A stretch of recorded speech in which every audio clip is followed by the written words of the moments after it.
பலன்கள். துலாம் ராசி அன்பர்களே, முன்னோர்கள் ஆசி கிட்டும். பூர்வீக சொத்து வழி தன வருவாய் ஏற்படும் ஒரு நல்ல நாள். உங்கள் முன்னோர்கள் பயன்படுத்திய அணிகலன்களை பயன்படுத்தி மகிழ்ச்சி அடைவீர்கள்.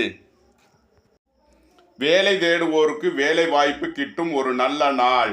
தகவல் தொலைத்தொடர்பு துறையினர் எதிர்பார்த்த நன்மைகள் பெறும் ஒரு நல்ல நாளாக இந்நாள் விளங்குகிறது.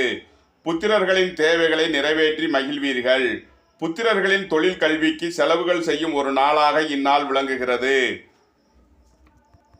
துலாமை ராசியாக கொண்ட சித்திரை 3 நாளுக்கான நட்சத்திர பலன்கள். வாழ்க்கை துணையினை தேர்ந்தெடுக்கும் பொழுது உயர்கல்வி பயின்றவரை விட குறைந்த கல்வி பயின்றவரை தேர்ந்தெடுப்பது உங்களுக்கு நன்மையான பலன்களை ஏற்படுத்தும் ஒரு நல்ல நாளாக இருக்கும். துலாமை ராசியாக கொண்ட சுவாதி நட்சத்திர அன்பர்களுக்கான பலன்கள்.